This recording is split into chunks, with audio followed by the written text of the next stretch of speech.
Hey, Carney, let's talk about Bill C-15, your government's big budget implementation act.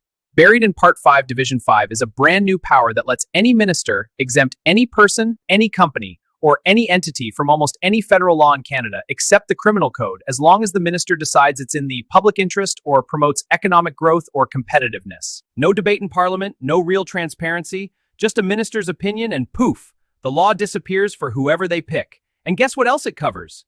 The Conflict of Interest Act. The very rules that are supposed to stop politicians and their friends from cashing in. So ministers could literally exempt a company from the rules that say you can't hand out government contracts to people you have a personal financial tie to. Earl, first of all, it's Prime Minister Carney, if we're being precise with titles in our resilient democratic framework. Carney, how is this okay? How can you stand there and push a bill that basically lets you or any minister in your government wave a magic wand and say, this company doesn't have to follow the Conflict of Interest Act? That's not cutting red tape. That's ripping out the guardrails so your buddies can drive straight into the public treasury. And let's be real about who benefits. You've got massive financial ties to Brookfield Asset Management. You still hold millions in Brookfield stock options. Your ethics screen is supposed to keep you at arm's length, but critics keep pointing out how leaky it is. Now, Bill C-15 would let a minister, maybe even one close to you, exempt Brookfield or any of its subsidiaries from the very rules that are supposed to stop conflicts. Brookfield could bid on massive government contracts, infrastructure deals, energy projects, whatever, and suddenly the Conflict of Interest Act doesn't apply. Your portfolio could explode while regular Canadians watch their tax dollars flow straight into the company you're still financially tied to.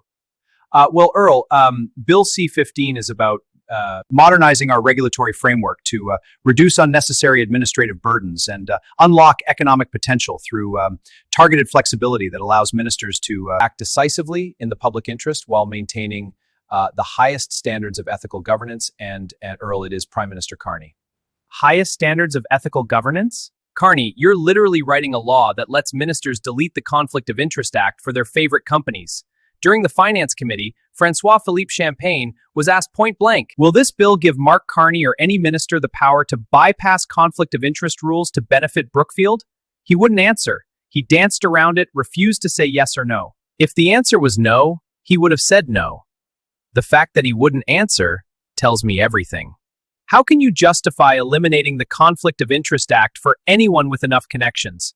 This isn't about helping small businesses or cutting red tape for the little guy. This is about giving big players like Brookfield a get-out-of-jail-free card on ethics so they can scoop up government contracts without anyone asking awkward questions about your stock options or your past roles. I respect your concern, but these provisions are carefully designed to promote competitiveness and innovation while ensuring that any exemptions are granted only after rigorous internal review and in full accordance with the principles of responsible government and long-term public interest considerations.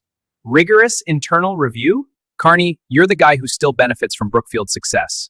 Your portfolio is heavily tied to them. Bill C-15 would let a minister exempt Brookfield from the Conflict of Interest Act so they can chase billions in government contracts without the usual safeguards. And you're telling me this is all about the public interest? How is this okay? How can a government just decide to neuter the Conflict of Interest Act for select companies and call it progress? Regular Canadians still have to follow every rule, pay every tax, and watch their costs go up. But the big connected players get a custom exemption written into law. That's not democracy. That's a pay-to-play system dressed up in fancy language. Again, Earl, it is Prime Minister Carney. And the exemptions would be narrowly tailored and subject to appropriate oversight to balance economic growth with the maintenance of public trust and the integrity of our institutions. Narrowly tailored. Carney, the more you talk, the smarter I feel. And that really worries me, because I'm the guy who still thinks the Conflict of Interest Act should apply to everyone, especially the people handing out the contracts. If you can just exempt your old company and make your portfolio explode while the rest of us play by the rules, then the game isn't fair anymore. It's rigged. Earl, this conversation has nothing to do with anything that Canadians care about. Wow. Thanks for the chat, Carney.